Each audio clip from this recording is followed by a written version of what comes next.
shepherd lead us, much we need thy tender care.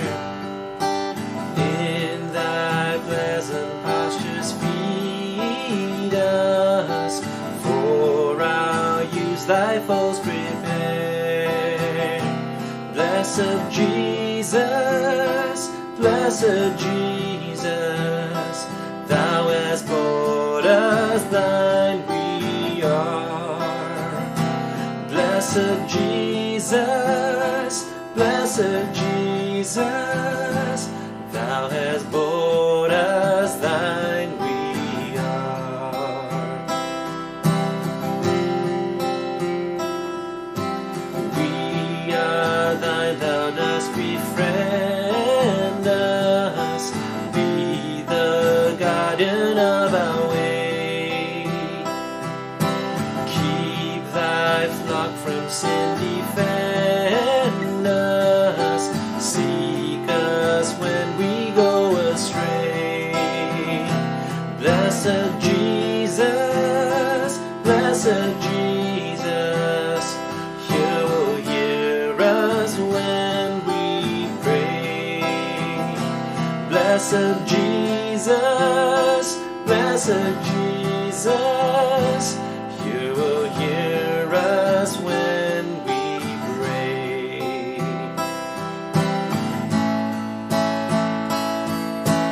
Early let us seek thy favor, early let us do thy will. Blessed Lord and only Savior, with thy love our bosoms fill. Blessed Jesus, blessed Jesus, thou hast loved us still.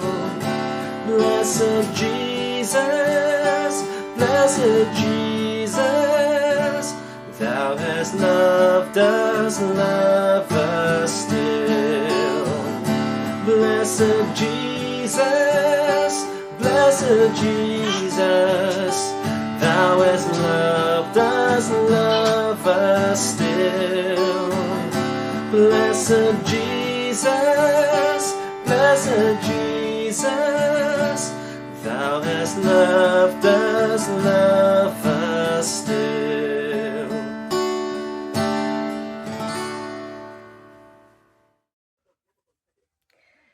Happy blessed morning to everyone. Again, I thank Saintful UMC for giving me the opportunity and the chance to be used in the vineyard of the Lord.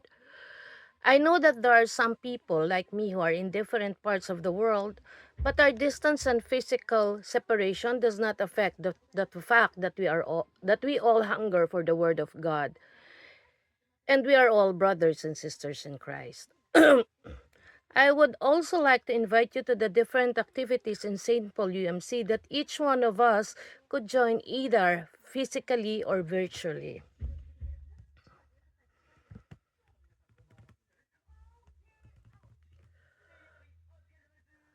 We have our face-to-face Sunday morning and Vesper services. This is also accessible online. We also have Sunday school for different ages group. We also have our midweek service every Thursday, and we have our care groups that you could join to enjoy sharing and fellowship. And also our prayer covenant like we have today. For all the said activities, you may approach our ministerial team for the link and how to join, or you may contact our church secretary for more details. Let us start the day with a prayer as we put ourselves in the presence of the Lord. Almighty God, our Father in heaven, we praise and glorify you for every morning that you bless us with the gift of life. Thank you for the strength and protection that you give each one of us and the people around us. Guide us today, and may your word be our guide on how we will go on with our day. Light our path as we proceed with our works and tasks that we have to do today, and may our life be a living testimony of how great our God is. Hold our hand as we face different challenges today. May the words that comes from my mouth reflect the message that you would like to convey to each one of your children. This we pray in Jesus' name. Amen. Our Bible verse for today comes from the book of Psalm, chapter 47, and it reads as, clap your hands, all you nations, shout to God with cries of joy. For the Lord Most High is awesome, the great King over the earth. He subdued nations under us, peoples under our feet. He chose our inheritance for us, the pride of Jacob, whom he loved. God has ascended amid shouts of joy, the Lord amid the sounding trumpet. Sing praises to God, sing praises to our King, sing praises.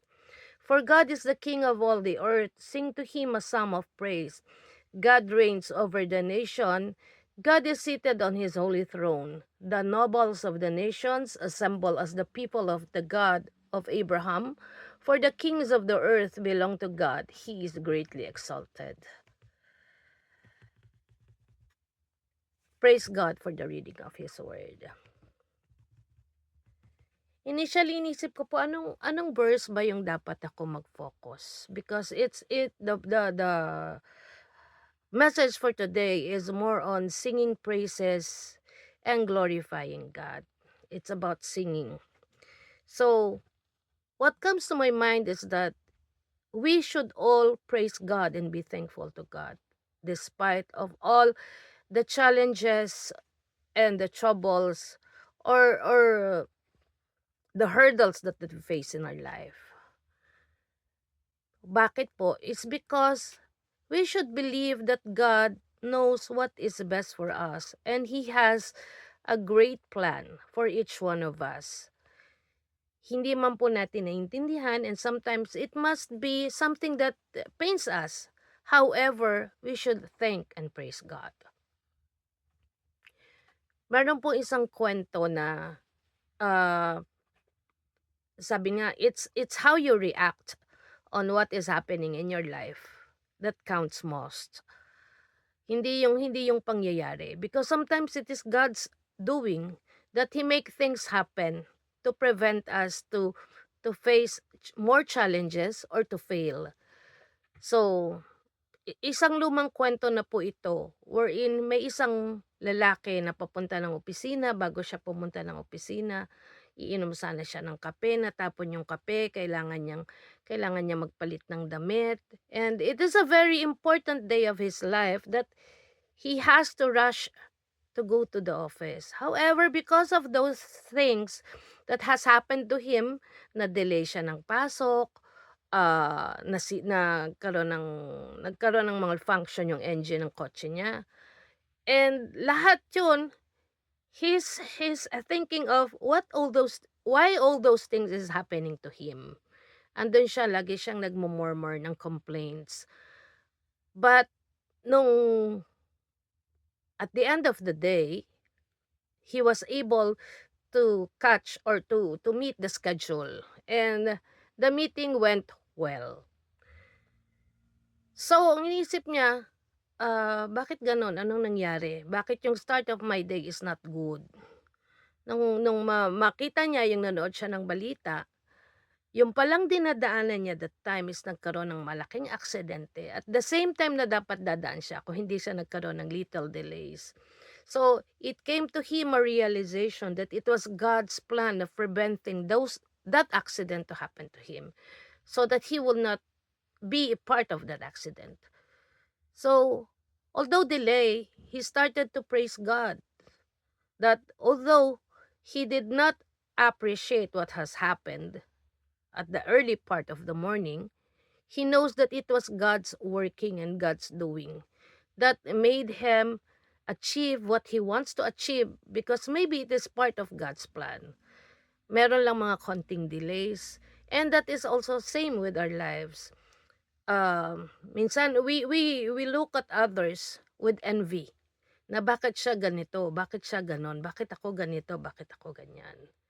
But we fail to realize that each one of us has a perfect timing and God has a perfect plan for each one of us. Lahat po tayo may kanya-kanyang panahon, may kanya-kanyang timing kung saan tayo ipinaplanong ilagay ng Panginoon. And there's no big, there's no small roles. Sabi ko nga po, nung araw, nung bata pa ako, during the anniversary of our church, it is a good sight for me to see yung WSCS. They're all cooking kasi wala pa po yung luma pa yung building ng St. Paul Grade School. Always there's a meeting there ng second milers, and my lola being part of the second milers, I'm always there. So nakikita ko sila, they're preparing, they're cooking, but still despite of the business, they were all able to still attend the worship service. Imagine, nagsisipagluto sila Mrs. Arcilia, sila Calio de Tejada.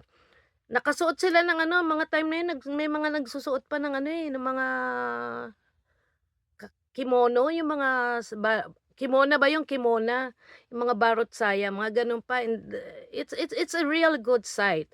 And I praise God because I was able to see that. Walang pagkaing nasasayang, walang nagiging issue sa pagkain, walang hindi nakakakain. Everyone is full, and hindi siya ganun. Siguro I don't think that it is very convenient for the WSCS that time. Kasi they are doing all the works. And it is not only them. There are so many organizations that help them. It is a real picture of of unity within the church, a harmonious relationship within the church. So our verse for today is singing praises, giving praises to God. So in any times or situation in our life, we should be praising God. We should fully entrust Him on what is His plan. And to be honest, ako po is I'm totally surrendering my life to Him, because there are times that ang feeling ko is I'm very very weak. There are times that I can't eat, but still I know that God is sustaining me. And I totally understand that I may not understand what is happening to my body, but God knows what is inside, and He is working inside my body. Isa pong tanong na gusto kong iwanan sa inyo. Ano po yung bagay na pwede niyong ipagpasalamat sa Panginoon? And during these times, this difficult moment in our life, hindi po yung, although sa personal life siguro pwedeng hindi, but alam ko, each one of us has a challenge. We have our own personal challenge, our own personal hurdles that we have to face. Can you still praise God despite of those situations? Isang mapagpalang umaga po sa ating lahat. Manalangin po tayo. Dear Lord God, thank you for today. Thank you for waking us up for a new, brighter tomorrow morning. And we hope that you would be with us as we continue this day. Help us to stay focused and face each challenges that we might face.